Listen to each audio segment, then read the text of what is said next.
Welcome to civils फोड़ो। आज हम देख रहे हैं यूपीएससी का पीवाईक्यू सीरीज, जिसके अंदर हम एनवायरनमेंट एंड इकोलॉजी सेक्शन देख रहे हैं। बायोडाइवर्सिटी इज द चैप्टर, जिसके अंदर this is the sixth video. ये सिक्स्थ वीडियो करने जा रहे हैं हम। इसके पहले five videos are already out, आप वो देख सकते हैं हमारे चैनल पे, प्लेलिस्ट में भी जाके देख सकते हैं। This one is the sixth one. Ecology and environment alone chapter एक ऐसा है जो जिसका वेटेज काफी ज्यादा है। रीजन है उसका कि फर्स्ट थिंग इज कि हम जो फॉरेस्ट सर्विसेज जो होते हैं उसका प्रीलिम्स भी हमारे यूपीएससी के साथ ही होता है, सिविल सर्विसेज के साथ, जिसकी वजह से इसका वेटेज जो है एनवायरनमेंट का काफी ज्यादा होता है, राइट।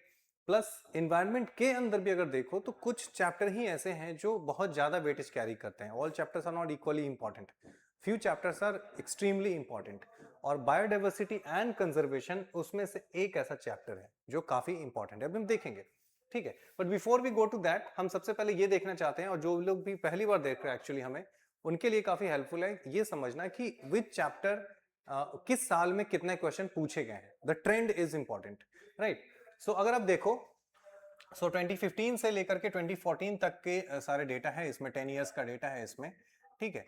और इसमें 17 क्वेश्चन 20, 15, 11, 21, 19, 22, मिनिमम 15 है, मैक्सिमम 22 क्वेश्चंस है, राइट। सो 15 से लेकर के 22 क्वेश्चंस तक के बीच में क्वेश्चंस हमें पूछे जा रहे हैं हर साल, right. So this is important क्योंकि इसका वेटेज काफी ज्यादा है। अगर इसके साथ इसका एक सिस्टर सब्जेक्ट भी है, जैसे कि ज्योग्राफी अगर ऐड करो तो 30-35 क्वेश्चंस हो जाएंगे हर साल।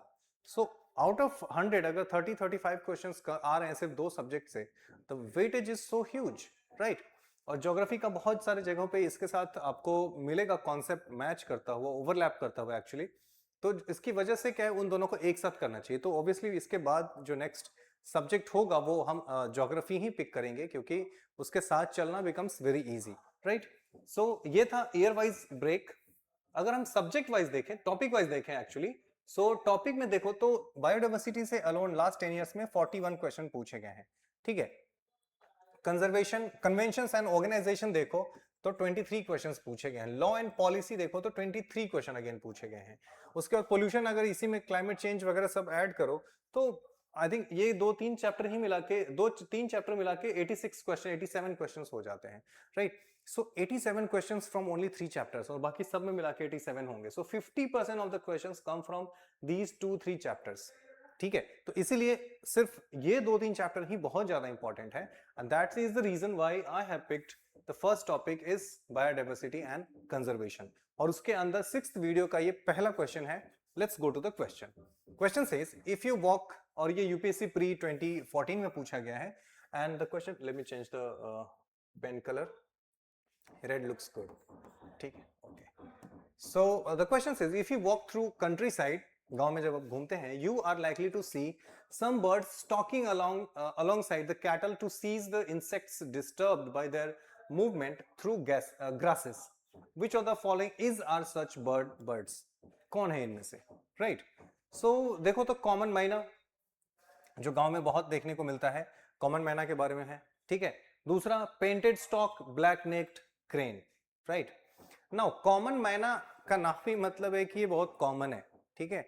सो ये हर जगह पाया जाता है, तो इसकी वजह से ये आपको वो जानवरों के पीछे पीछे चलते देखेंगे, क्योंकि जानवर जब चलते हैं, गाय भैंस जब घास खाते हुए रहते हैं, तो उससे क्या, उनके चलने से जो घास में जो कीड़े होते हैं, जो इंसेक्ट्स होते हैं, वो उड़ते हैं, क्योंकि डिस्टर्ब होते हैं तो उड़ते हैं। फिर उसको वो कॉमन मैना जो उसको पिक और उसका पेट भरेगा, तो कॉमन मायना शुड बी देयर। पर अगर आप उसके बारे में श्योर हैं तो सिर्फ डी नहीं हो सकता, still you are left with three options actually.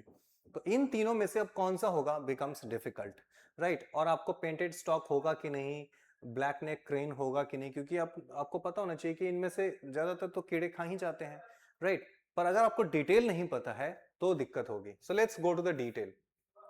क्या कहता है, कॉमन माइना आईयूसीएन स्टेटस इसका लीस्ट कंसर्न्ड है, यानी कि बहुत सारे हैं।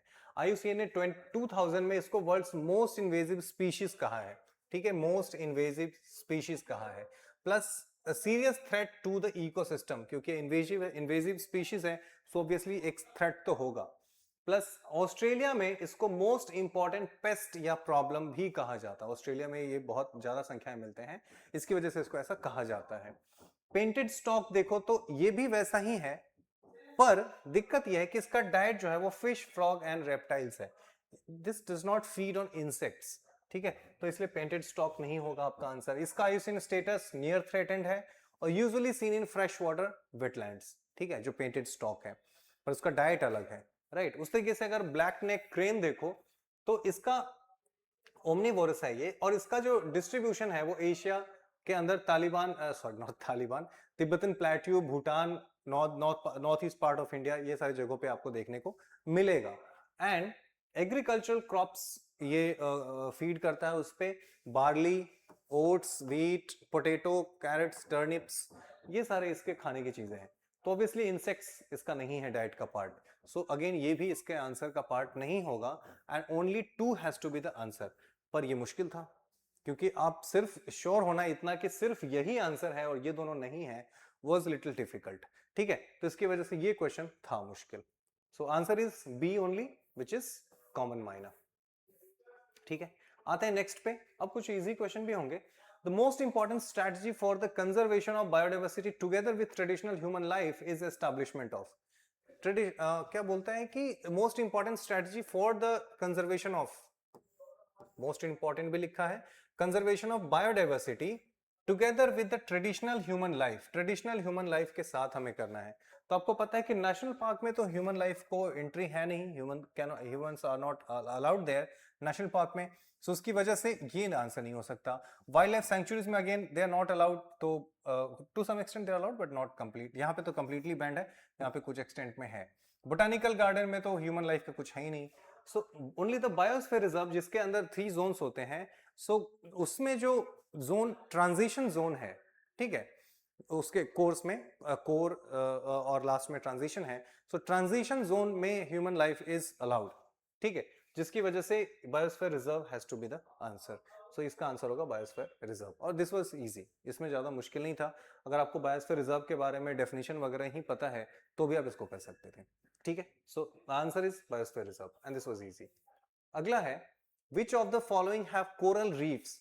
अब देखो कोरल रीफ्स के ऊपर इतने बार क्वेश्चन पूछे गए, इतने बार क्वेश्चन पूछे गए हैं कि अभी जितने हमने 5 सेशंस अभी इसके पहले किया है, इसी के अंदर कोरल रीफ्स के ऊपर आई थिंक 5 क्वेश्चन आ चुके होंगे.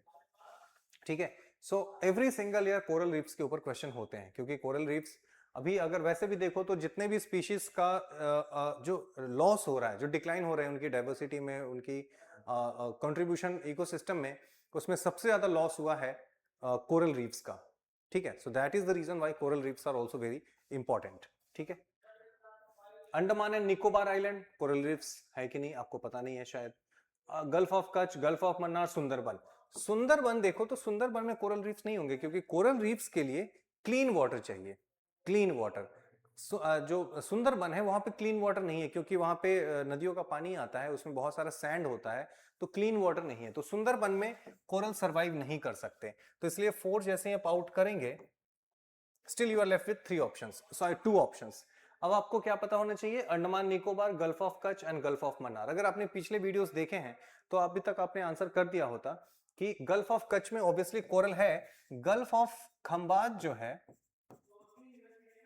वहां पे कोरल नहीं है, या फिर कैम्बे भी कहते हैं इसको. ठीक है, तो गल्फ ऑफ कैम्बे या खंबात, वहां पे सिर्फ कोरल नहीं है. गल्फ ऑफ कच्छ में कोरल है.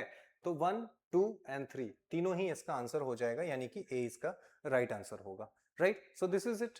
ये था 113 और ये इजी था, दिस वाज नॉट डिफिकल्ट. अगला देखिए, bats, bears on and rodents, the phenomenon of hibernation. Hibernation के ऊपर क्वेश्चन पूछा है. Can be observed in which of the following kinds of animals. किन एनिमल्स में इसके अंदर आपको हाइबरनेशन देखने को मिलेगा. हाइबरनेशन के ऊपर क्वेश्चन पूछा है. ठीक है, हाइबरनेशन है क्या.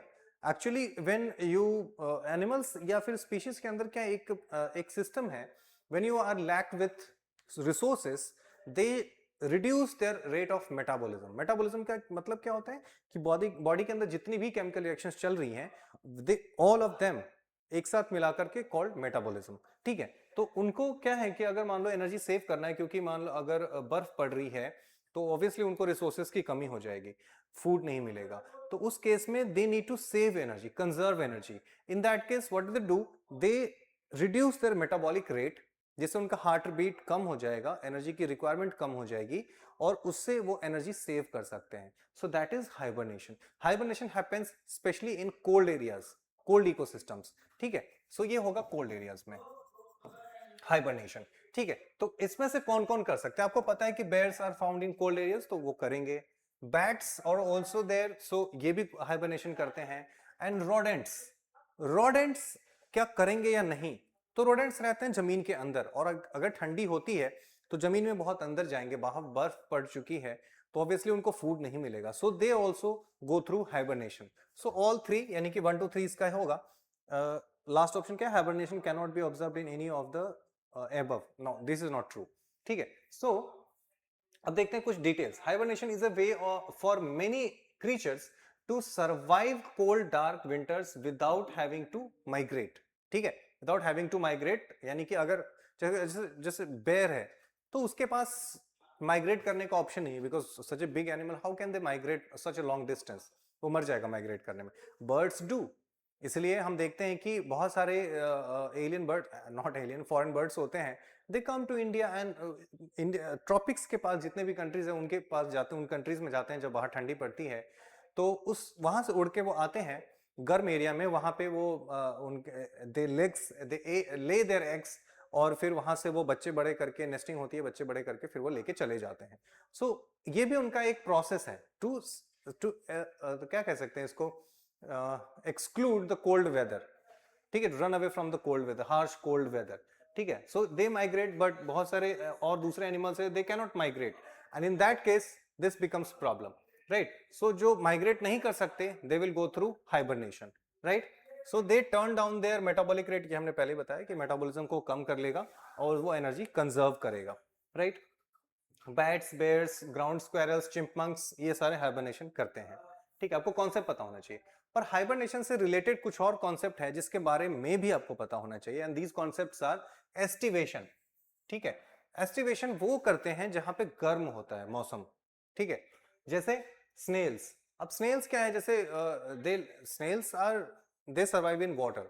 ठीक है, पर वो जमीन पे भी रहते हैं, पर वाटर में वो ज्यादा अच्छे सर्वाइव कर सकते हैं. पर जब पानी खत्म हो जाए तो वो क्या करेंगे, जमीन के अंदर घुस जाते हैं और जमीन में जहां पे वाटर लेयर है वहां तक पहुंच जाते हैं और वहां पे सर्वाइव करते हैं और हाइबरनेशन में रहते हैं, जिसको एस्टिवेशन कहा जाता है. Not hibernation, aestivation.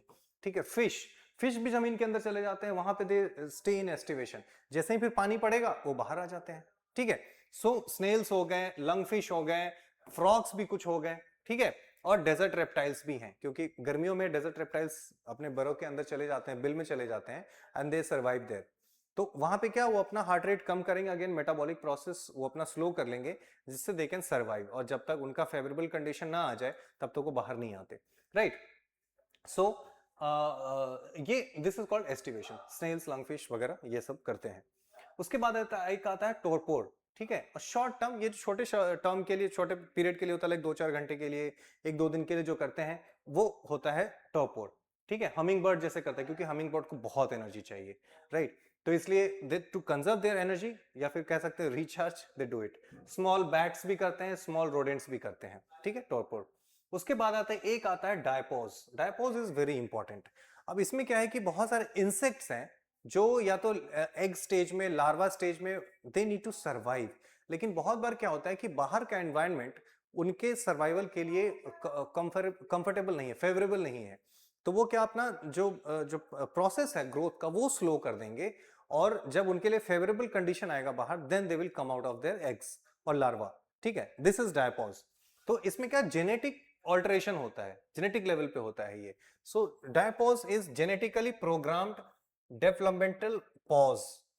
उनकी डेवलपमेंट रुक जाएगी, पर दिस इज जेनेटिकली प्रोग्राम, क्योंकि अभी एग स्टेज में देखो तो वो जो स्पीशीज है अभी डेवलप ही नहीं हुआ है हाइबरनेशन के लिए. राइट, सो एग स्टेज हो गया, लार्वा स्टेज हो गया, प्यूपल स्टेज हो गया, इस केस में ये दिस इज कॉल्ड डायपोज. ठीक है, mostly insects, mosquitoes, butterflies and silk moth, silk moths, ये सब करते हैं डायपोज. ठीक है, so diapause, torpor, aestivation and hibernation. Right, 4 concepts. तो ये आपको क्लियर हो जाना चाहिए.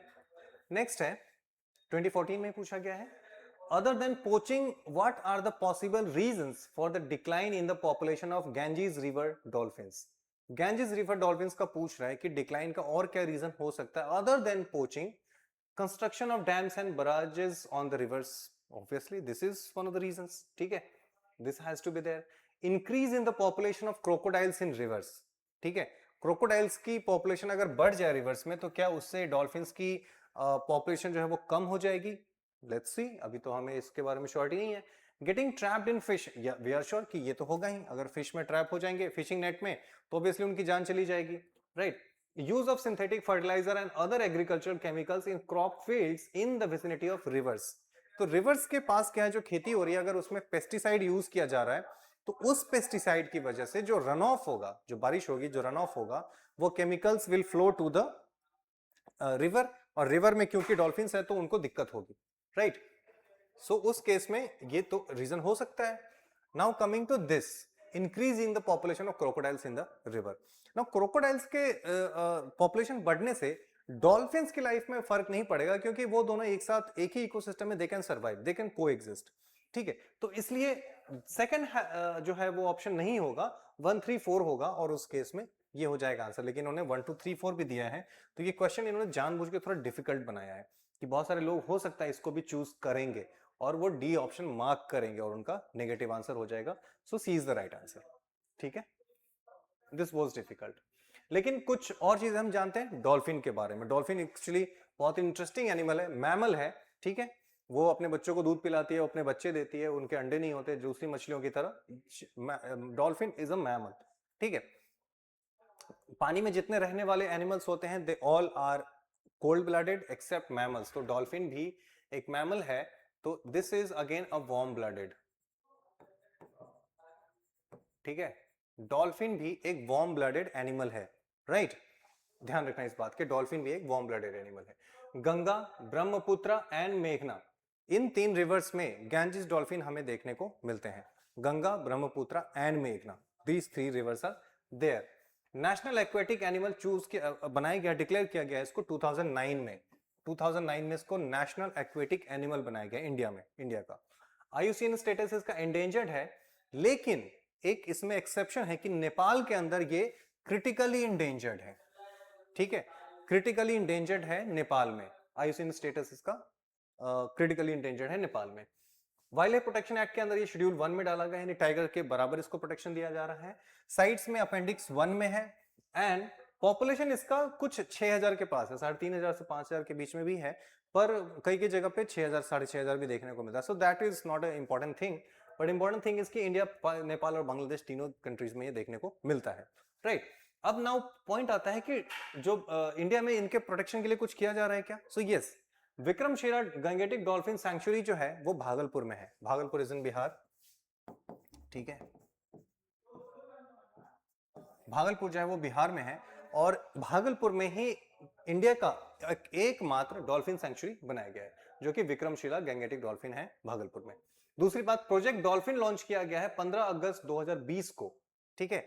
तो अभी क्या है कि स्टेट एग्जाम्स में मोस्टली पूछा जाता है कि प्रोजेक्ट टाइगर का डेट बताओ। जैसे यूपी का एग्जाम में तो अक्सर ही डेट रहता है, क्वेश्चन रहता है कि project tiger, project elephant, wild life protection act, biodiversity act, इन सब का डेट और फिर या फिर उनको अरेंज करो। एक क्वेश्चन तो ये जरूर रहता है। जैसे बिहार का एग्जाम देखो तो गांधी जी से रिलेटेड चंपारण पे एक क्वेश्चन जरूर रहेगा। उस तरीके से अगर यूपी का देखो तो इस क्वेश्चन पे, प्रोजेक्ट टाइगर वगैरह पे एक क्वेश्चन जरूर रहता है, ठीक है। सो अब हो सकता है कि प्रोजेक्ट डॉल्फिन भी इंक्लूड करें, सो दिस इज वेरी इंपॉर्टेंट। 15 अगस्त 2020। अब डॉल्फिन के बारे में कुछ और देखते हैं। जैसे कि डॉल्फिन जो है वो ब्रॉडली 3 टाइप्स के होते हैं, एक तो brackish, sorry fresh water, brackish and marine. अब डॉल्फिन जो है, जो गैंजेस डॉल्फिन है, this is functionally blind. Functionally blind कहने का मतलब है कि उसकी आंखें हैं, they have eyes, but those eyes are not functional, ठीक है। उसकी जो आई बॉल्स है, they are not developed properly, तो वो क्लियरली देख नहीं सकता। इसीलिए उसने इको लोकेशन डेवलप किया है, टारगेट के लिए, प्रे करने के लिए, नेविगेशन के लिए, all this things, for all this things they have developed echolocation. So echolocation की वजह से वो टारगेट हंटिंग करते हैं या फिर अपना नेविगेशन करते हैं। सो जो गैंजेस डॉल्फिन है, दे आर फंक्शनली ब्लाइंड, ठीक है। लेकिन सारे डॉल्फिन्स ब्लाइंड नहीं होते, some dolphins have eyes, proper eyes, वो देख भी सकते हैं सही तरीके से। जैसे कि मरीन मैमल, मरीन जो डॉल्फिन्स हैं जो ओशन में पाए जाते हैं, दे हैव आईज, ठीक है, और वो देख भी सकते हैं क्लियरली। तो ये कहना कि सारे डॉल्फिन्स ब्लाइंड होते हैं इज रॉन्ग, ठीक है, इज रॉन्ग स्टेटमेंट। तो एक तो ये चीज हो गई। दूसरी कि गंगा, मेघना, ब्रह्मपुत्र में आपको देखने को मिलेगा, पर इंडस में भी देखने को मिलता है, जिसको इंडस रिवर डॉल्फिन कहते हैं, और वो सिर्फ और सिर्फ ब्यास रिवर में देखने को मिलता है। ठीक है, ब्यास रिवर में इनका जो आयुसीन स्टेटस है अक्रॉस स्पीशीज, ये इंडेंजर्ड है। ठीक है, और ये मरीन भी है, लेकिन मरीन डॉल्फिन्स भी हैं जो कि आपको Arabian sea, bay of Bengal, Indian ocean में देखने को मिलेगा। एक और है जो इरावदी डॉल्फिन्स है, जो आपको चिल्का एंड सुंदरबन में भी देखने को मिलेगा। सो कुछ फ्रेश वाटर डॉल्फिन भी है, जैसे कि ये सारे हो गए। फिर कुछ ब्रैकिश वाटर डॉल्फिन्स भी है, जो आपको चिल्का में भी देखने को मिलेगा, सुंदरबन में भी देखने को मिलेगा। और कुछ मरीन डॉल्फिन्स भी है जो आपको ओशन में देखने को मिलेंगे। सो इनकी वेराइटीज है। ठीक है, सो ये कहना कि सिर्फ गैंजीज, ब्रह्मपुत्र, मेघना में डॉल्फिन है, वो भी गलत है। ब्यास में भी डॉल्फिन है। इरावदी डॉल्फिन आपको चिल्का में मिलेगा, आपको सुंदरबन में भी मिलेगा, और ओशन में भी डॉल्फिन मिलते हैं। ओशन वाले डॉल्फिन्स जो उनकी आंखें होती हैं, इरावदी के भी, क्योंकि सुंदरबन में देखो, सुंदरबन में अगर सर्वाइव करना है तो उनको देखने में बहुत दिक्कत होगी कि होगी, क्योंकि जो वाटर है वो मडी है, तो उसमें वो देख नहीं सकते properly. That's why they do not have eyes properly developed, functionally blind है, इको लोकेशन यूज करते हैं वो। ठीक है, तो ये चीजें आपको ध्यान रखनी है, राइट। आयुसीन स्टेटस भी बता दिया, इंडेंजर्ड है। नेक्स्ट, अब यहां पे क्या है, यूनियन मिनिस्ट्री ऑफ, ये बड़ा इंटरेस्टिंग क्वेश्चन है, बहुत interesting. Union ministry of environment, forest and climate change approved a principle of proposal for western Ghats development prepared by के Kasturirangan. K. Kasturirangan led panel. The panel has recommended a ban on the development activities in around 60,000 square kilometer. 60,000 square kilometer. 60,000 square kilometre. ठीक है, ecologically sensitive area spread over. अब देखो, अगर आपको ये news पता है तो आपको ये पता होना चाहिए कि के कस्तूरीरंगन का जो पैनल है, वो जो भी सजेशन दिया है, जो भी रिकमेंडेशन है, this is for the western Ghats, western Ghats के लिए है। और जैसे ही आप ये देखते हैं कि ये वेस्टर्न घाट्स के लिए है, ठीक है, तो वेस्टर्न घाट्स में होने की वजह से आपको ये पूछा जा रहा है कि वेस्टर्न घाट्स में एक्चुअली कितने स्टेट्स हैं, ये पूछा जा रहा है इनडायरेक्टली। सो वेस्टर्न घाट में कितने स्टेट्स हैं, सो दैट इज द क्वेश्चन। पर अगर आपको नहीं भी पता है तब भी आप आंसर कर सकते हैं, बस आपको ये पता होना था कि this question is about Western Ghat. ठीक है, अगर इतना पता तो आंसर कर सकते हो। अब देखो यहाँ पे वेस्टर्न घाट है तो आंध्र प्रदेश नहीं होगा, Andhra Pradesh is not part of Western Ghat, तो ये नहीं हो सकता। अच्छा, गुजरात, महाराष्ट्र, गोवा, कर्नाटक, केरला, तमिलनाडु, ठीक है। Odisha, Odisha is not part of Western Ghat, Odisha is not part of Western Ghat, so B is the right answer. ठीक है, अब वेस्टर्न घाट में 6 स्टेट्स हैं और वही 6 स्टेट इस बी ऑप्शन में सारे मेंशन हैं, Gujarat, Maharashtra, Goa, Karnataka, Kerala and Tamil Nadu. Actually serial में ही दिया हुआ है नॉर्थ टू साउथ। ठीक है, तो this is the answer, B is the right answer, right. ये सारा डिटेल मैंने यहां पे ऐड कर दिया है, 1 से लेके 6 तक, 6 states are there. Then comes biodiversity is richer. अब देखो, ये अगेन बायोडाइवर्सिटी वाला क्वेश्चन है, जो अगेन अभी तक कई बार, मुझे लगता है हर दिन में 2 क्वेश्चन इस पे, 2-3 क्वेश्चन तो हर दिन इसी पे होता है, बायोडाइवर्सिटी के ऊपर। ठीक है, बायोडाइवर्सिटी इज रिचर इन किस पे, tropical regions, polar regions, oceans and temperate regions. ठीक है, अगर आपने पिछले सारे वीडियोस देखे हैं तो अभी तक आपको ये समझ में आ गया होगा कि बायोडाइवर्सिटी का जो क्वेश्चन है, ये एक्चुअली क्या बात पूछना चाह रहा है कि बायोडाइवर्सिटी कहां पर रिच होगी, जहां पे रिसोर्सेस होंगे। अगर बायोडाइवर्सिटी चाहिए तो सरवाइव करने के लिए रिसोर्सेस चाहिए। रिसोर्सेस कहां पे होंगे, जहां पे सनलाइट होगा एंड रेनफॉल होगा। ठीक है, क्योंकि सनलाइट होगा तो प्राइमरी प्रोडक्टिविटी होगी, फिर उस पे दूसरे एनिमल्स एंड स्पीशीज सर्वाइव कर सकते हैं। ठीक है, रेनफॉल होगा तो प्राइमरी प्रोडक्टिविटी होगी, अदरवाइज रेनफॉल नहीं होगा तो ग्रासलैंड या फिर डेजर्ट बन जाएगा। सो दो चीजें सबसे ज्यादा कहां पे है, tropical regions. So tropical region में बायोडाइवर्सिटी होगी। टेम्परेचर भी फेवरेबल है, हाई टेम्परेचर, हाई ग्रोथ। ठीक है, so A is the right answer. Arrange the following tiger reserves of India from north to south.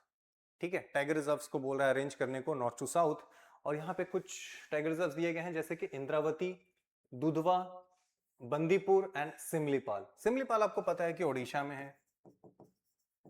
ठीक है, दुधवा है जो कि उत्तर प्रदेश में है, इंद्रावती छत्तीसगढ़ में है, और बंदीपुर इज इन कर्नाटका। ठीक है, अब इसको अरेंज कर लो। सबसे पहले ऊपर यूपी हो जाएगा, सो 2 से स्टार्ट होना चाहिए, तो ये नहीं हो सकता, ये नहीं हो सकता, तो इनमें से दोनों में से कोई एक होगा। उसके बाद सबसे लास्ट में 3 होना चाहिए, तो ओके 3 दोनों में ही है। अब इंद्रावती और सिमलीपाल, आपको पता है कि उड़ीसा और छत्तीसगढ़ में, छत्तीसगढ़ के सदर्न पार्ट में है इंद्रावती, तो इसकी वजह से 1 जो है वो नीचे जाएगा, 2413। सो C is the right answer. ठीक है, सी इसका सही आंसर हो जाएगा। राइट, तो ये थोड़ा डिफिकल्ट तो था, आपको पता होना चाहिए, मैंने ये डिटेल सारे यहाँ पे डाल दिए हैं। आपको ये पीडीएफ हमारे टेलीग्राम चैनल से मिल जाएगा, और टेलीग्राम डिस्क्रिप्शन में लिंक उसका है, वहां से आप डाउनलोड कर सकते हैं। ठीक है, अगला है which of the following statements is are correct. In June 2014, the World Heritage Committee has inscribed a Great Himalayan National Park Conservation Area (GHNPCA) on the World Heritage List on the basis of UNESCO guidelines. ठीक है, current affairs का है क्योंकि 2014 का पूछ रहा है जून का, और सीडीएस में ही 2014 में पूछा गया, सो ऑब्वियसली करंट अफेयर्स का क्वेश्चन है। अगला कहता है the great Himalayan national park is located in Sikkim. अब सिक्किम में ग्रेट हिमालयन नेशनल पार्क नहीं है, क्योंकि सिक्किम में जो है वो कंचनजंगा नेशनल पार्क है।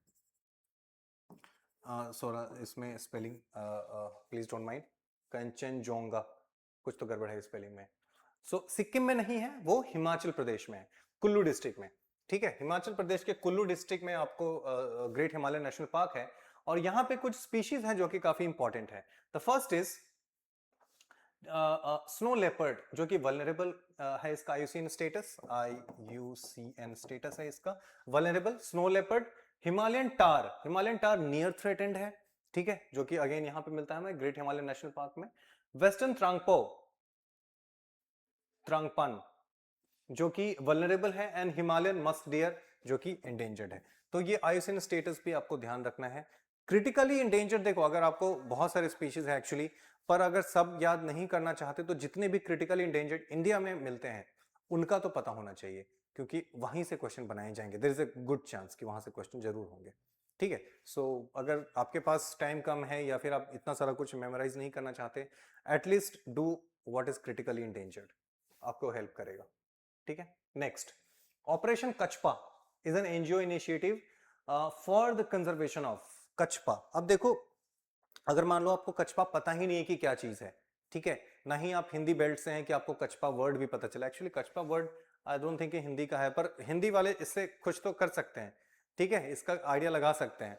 पर उसके बाद भी मान लो कि कछपा से किसी ने लगा लिया कि भाई ये कछुआ होता है, ठीक है, कछपा से कछुआ होता है एक्चुअली, तो इसका क्या मतलब, कौन सा होगा, क्योंकि यहाँ पे ग्रीन टर्टल्स भी है, ऑलिव रिडली भी है, हॉक्सबिल टर्टल भी है, लेदरबैक टर्टल, सारे ही टर्टल है, तो हिंदी से कुछ नहीं कर सकते आप।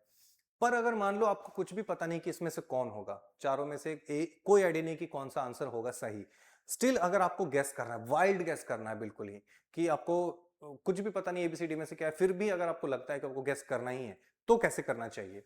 अगर आप यूपीएससी की प्रिपरेशन कर रहे हैं तो आपको पता होगा कि ऑलिव रिडली सी टर्टल्स जो है वो काफी इंपॉर्टेंट है, ठीक है, इसके बारे में बहुत बार बहुत सारी जगह पे बहुत सारे क्वेश्चन पूछे जा चुके हैं। So olive ridley sea turtles are really important. ठीक है, तो उस केस में अगर आपको कुछ भी नहीं पता है कि क्या करना चाहिए, तो just go with the most important option, as simple as that. ठीक है, बाकी सब तो मोस्टली हम देखते हैं, एक लेदर सी टर्टल भी हम देखते हैं, बहुत लेदर बैक टर्टल जो है इसके बारे में पढ़ते हैं, बट ऑलिव रिडली टर्टल्स का तो कंपैरिजन ही नहीं है, इसको जितना लाइमलाइट मिलता है वो बाकी तो किसी को नहीं मिलता। So go with this, there is 99% chance कि आपका आंसर सही होगा, और इस केस में भी सही है। सो बाकी हम देखते हैं इसके बारे में डिटेल। और ऑपरेशन कछपा जो है एक कंजर्वेशन इनिशिएटिव है, 1998 में लॉन्च किया गया है, to protect olive ridley turtle. दुनिया का सबसे छोटा टर्टल है ये, और इनकी संख्या भी बहुत ज्यादा है, हजारों में नेस्टिंग करते हैं एक साथ। ठीक है, launched by NGO wild life protection society of India along with government of Odisha. Odisha government के साथ ये लॉन्च करता है। ठीक है, नेस्टिंग बीचेस गहिरमाथा बीच, ऋषिकुलिया बीच, देवी रिवर माउथ, देवी रिवर माउथ, 3 ऐसे प्लेसेस हैं जहां पे इनकी नेस्टिंग मास लेवल पे होती है। ठीक है, और एक स्पेक्टिकल है, लोग जाते हैं देखने के लिए। ठीक है, वैसे जाना तो नहीं चाहिए, उनको डिस्टर्ब नहीं करना चाहिए, बट स्टिल लोग कुछ भी करते हैं। In which of the following states are the famous living root bridges found, famous living root bridges. ठीक है, ये क्वेश्चन मैंने पहली बार देखा तो मुझे याद है कि एक बार बहुत पहले मैंने कभी जीसी लियोंग में इसके बारे में कुछ वेगली पढ़ा था। ठीक है, वहां पे है, जेसी लियोंग में इसके बारे में है। सो अगर आप देखो तो नॉर्थ ईस्ट के जो लोग हैं वो, क्योंकि वहां पे बारिश बहुत ज्यादा होती है, तो उससे बचने के लिए, यानी कि पानी के ऊपर चलने के लिए उन्होंने ब्रिज बनाया हुआ है। That those bridges are natural bridges, यानी पेड़ों की जड़ों से बनता है। तो वहां पे जो जड़ें होती हैं उसको वो क्या करते हैं कि वो एक खासी ट्राइब है, ठीक है, वो क्या करती है कि उनकी जड़ों को गाइड करते रहते हैं, ठीक है, और एक तरफ से दूसरी तरफ उसको जोड़ देते हैं और उससे एक ब्रिज बन जाता है, नेचुरल ब्रिज। नीचे से नाला जा रहा है, तो अब इतनी बारिश होती है तो ऑब्वियसली वहां पे तो पानी का फ्लो रेगुलर ही रहेगा, तो ऊपर से उन्होंने ब्रिज बना दिया। Now over that bridge they can walk and then cross the water body या वाटर चैनल जो भी है, ठीक है। So this happens in Meghalaya, क्योंकि वहां पे बारिश बहुत ज्यादा होती है। अब इसके बारे में कुछ और देख लेते हैं। लिविंग रूट ब्रिजेस जो है वो मेघालय में होता है, खासी एंड जैंतिया हिल्स में होती है, और खासी ट्राइब जो है वो एक्चुअली ये काम करते हैं, उनके जड़ों को गाइड करते हैं, और वो काफी टाइम लगता है ब्रिज बनने में। This is not something that can happen overnight, ठीक है। सो और इसीलिए वो नेचुरल भी है। Naturally grown bridges made from the roots of the rubber fig tree, ठीक है, एक रबर ट्री है उससे बनता है, उसकी जड़ों से बनता है, राइट। नेक्स्ट है the last strong hold of Indian Lions in the, ये तो बहुत इजी है, गुजरात, ठीक है, गिर national park. This was easy. Biodiversity, अब देखो फिर से बायोडाइवर्सिटी आ गया। बायोडाइवर्सिटी पे इतने क्वेश्चंस आए हैं, मैं कहता हूं कितने क्वेश्चन पूछोगे भैया, इतने सारे क्वेश्चन तो पूछ लिए। Biodiversity is highest in alpine meadows, coniferous forest, deciduous, wet wet evergreen, equatorial forest में बायोडाइवर्सिटी हाईएस्ट होगी। सिंपल सी बात है, वहां पे सनलाइट है, वहां पे रेनफॉल है, तो रिसोर्सेस है तो ग्रो करेंगे स्पीशीज, तो डाइवर्सिटी होगी, ठीक है। उसके बाद which one of the following became extinct in India a few decades ago and is proposed to be reintroduced? पता है हमें, चीता है, चीता एक्सटिंक्ट हो चुका है, 2014 में पूछा है, पर फिर भी चीता को फिर से रीइंट्रोड्यूस कर दिया गया है कूनो नेशनल पार्क में, एमपी में। अभी उसका एक सेकंड होम बनाया जा रहा है, यानी कि एक दूसरी जगह पे उसको रीलोकेट करने, नॉट रीलोकेट, उसको एक और जगह पे पॉपुलेट करने की बात हो रही है कि अगर मान लो कूनो में कोई बीमारी आ गई, सारे के सारे चीता एक साथ में खत्म हो गए, तो क्या करेंगे? तो एक और कहीं ना कहीं तो बैकअप होना चाहिए, तो इसलिए उनका एक सेकंड नेशनल पार्क बनाया जा रहा है, सेकंड जगह पे उनको इंट्रोड्यूस किया जाएगा। You tell me in the comment section कि वो कौन सी जगह है, ठीक है। सॉल्ट वाटर क्रोकोडाइल है, ये तो बहुत ज्यादा है हमारे पास, इनकी तो संख्या ही नहीं है, मतलब काउंटिंग ही नहीं है, इतने हमारे पास। घड़ियाल हमारे पास बहुत कम है, आई थिंक 500 से कम ही है पूरे वर्ल्ड में। स्नो लेपर्ड जो है वो भी हमारे पास है हिमाचल में, अभी हमने जस्ट देखा। चीता, चीता को हम इंट्रोड्यूस कर रहे हैं, ठीक है। So cheetah is the answer. Consider the following engineering services, which of the following above is a wetland, इनमें से कौन सा वेटलैंड है, ठीक है। अब देखो इसमें क्योलादो नेशनल पार्क आपको पता है वो एक बर्ड सेंचुरी भी है, तो ये तो एक नेशनल पार्क है, और रामसर साइट भी है, तो इसलिए फर्स्ट तो होना ही है। फर्स्ट होने से 1 2 3, सिर्फ ये नहीं हो सकता, तीन ऑप्शन अभी भी हमारे पास है। सुल्तानपुर नेशनल पार्क आपको पता है ये हरियाणा में है, गुरुग्राम में, ठीक है, गुरुग्राम में हरियाणा में है। And Mudumalai wild life sanctuary जो है वो नीलगिरी में है, ठीक है। तो नीलगिरी इज जो मुदुमलाई है ये सिर्फ एक वेटलैंड नहीं है, बाकी ये दोनों के दोनों वेटलैंड्स हैं, ठीक है। ये जो गुरुग्राम में जो नेशनल पार्क है वो भी एक तालाब के पास बनाया गया है, बर्ड सेंचुरी है, जहाँ पे बहुत सारे माइग्रेटरी बर्ड्स भी आते हैं, तो इसलिए ये भी वेटलैंड है। ये तो रामसर साइट है, तो 1 and 3 are wetlands, 2 is not a wetland, so 1 and 3 का ये C is the right answer, ठीक है। सो हो सकता है बहुत सारे लोगों के लिए डिफिकल्ट भी हो सकता है, बट बहुत डिफिकल्ट भी नहीं है। किलाउडी नेशनल पार्क, जिसको भरतपुर बर्ड सेंचुरी भी कहते हैं, राजस्थान में है, also a world heritage site, ठीक है, एक वर्ल्ड हेरिटेज साइट भी है, सॉरी एक वर्ल्ड हेरिटेज साइट भी है, it is a Ramsar site also, ठीक है। Mudumalai national park wild life sanctuary जो है एक टाइगर रिजर्व भी है, और ये नीलगिरी में है। नीलगिरी में आपको पता है कि ट्राई जंक्शन है, ठीक है, 3 स्टेट का, राइट, जिसकी वजह से नीलगिरी वो उस जो हिल है उसी के अराउंड सारी sanctuaries, wildlife national park, tiger reserve सब कुछ है वहां पे। सुल्तानपुर नेशनल पार्क जो है वो गुरुग्राम हरियाणा में है, एंड अ बर्ड सेंचुरी भी है, ठीक है, तो एक वेटलैंड भी है। बर्ड्स तभी आएंगे जब वहां पे पानी होगा। Which of the following places is known for salt water crocodiles? Again इस क्रोकोडाइल पे भी बहुत सारा क्वेश्चन पूछा जा चुका है। और रन ऑफ कच्छ, मछलीपट्टनम में सॉल्ट वाटर क्या करने जाएगा? पुलिकेट में तो बिल्कुल भी नहीं होगा। Run of Kutch and Bhitarkanika में शायद आप कंफ्यूज हो सकते थे, but Bhitarkanika is the right answer, क्योंकि यहीं पे इनका सबसे ज्यादा पॉपुलेशन है, ठीक है, सॉल्ट वाटर क्रोकोडाइल्स का। Next is which is biodiversity, again biodiversity पे फिर से क्वेश्चन आ गया, biodiversity rich place in India कौन सा है इसमें, ठीक है। So Western Ghats, Thar desert, bay of Bengal, Eastern Ghat, इन चारों में से कहां पे? अब नाउ आपको पता होना चाहिए कि बायोडाइवर्सिटी हॉटस्पॉट भी है इंडिया में, ठीक है, हॉटस्पॉट भी है इंडिया में, ठीक है, बायोडाइवर्सिटी हॉटस्पॉट। और वो है 4 बायोडाइवर्सिटी हॉटस्पॉट है इंडिया में, जिसमें से एक वेस्टर्न घाट है, एक हिमालयन रीजन है, एक इंडो बर्मन रीजन है, एक सुंडालैंड है, 4 है। इस वेस्टर्न घाट में श्रीलंका भी इंक्लूडेड है, सो ऑब्वियसली वेस्टर्न घाट में सबसे ज्यादा है इंडिया में, इन चारों में से तो ऑब्वियसली है ही, ठीक है। सो ये हो गया बायोडाइवर्सिटी के ऊपर, हर बार ही चैप्टर ही हमने बायोडाइवर्सिटी लिया है। एक और भी आ गया फिर से बायोडाइवर्सिटी पे, ये भी 2014 में पूछा गया है, डाइवर्स काइंड्स ऑफ, इसका मतलब क्या है बायोडाइवर्सिटी का मतलब? Diverse kinds of plants and vegetation, diverse kinds of animals. अब देखो बायोडाइवर्सिटी का मतलब है सो प्लांट्स एंड एनिमल सब कुछ होना चाहिए, इसमें प्लांट्स एंड वेजिटेशन है, इसमें सिर्फ एनिमल है। Diverse kinds of plants and animals in particular area, diverse kinds of exotic plants and animals. Exotic हो गया तो काहे की biodiversity, so C is the right answer, ठीक है। ये सब इजी क्वेश्चन है, दिस इज, ये ऐसे क्वेश्चन है जिसमें ज्यादा जान नहीं। अभी ये क्वेश्चन है, गोल्डन लंगूर पूछ रहा कौन सा करेक्टली मैच नहीं है। Golden langur endangered, desert cat endangered, hoolock gibbon is the only ape in India, only ape in India, बाकी सारे मंकीज हैं, ओनली एप हमारे पास हुलॉक गिबन है, जो कि नॉर्थ ईस्ट साइड में हमारे कंट्री में मिलता है। एशियाटिक वाइल्ड डॉग, ठीक है।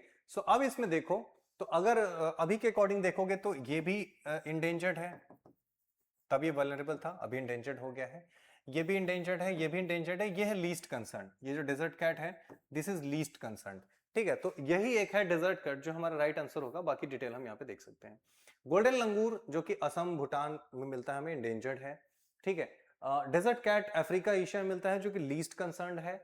Hoolock gibbon only app found in India, ये बात हमेशा ध्यान रखना, ठीक है। Eastern Bangladesh, north east India and southern China में, इन सब साउथ वेस्ट चाइना, इन सब जगहों पे हमें देखने को मिलता है hoolock gibbon. Asiatic wild dog again, जिसको ढोले भी कहते हैं, ढोले पता नहीं ढोले कहते हैं, ढोले कहते हैं, ढोल कहते हैं, जो भी है, पर ये इंडेंजर्ड है, ठीक है। नेक्स्ट है which one of the following is not responsible for the extinction of a species, ठीक है। कौन इसमें से रिस्पॉन्सिबल नहीं है एक्सटिंक्शन के लिए?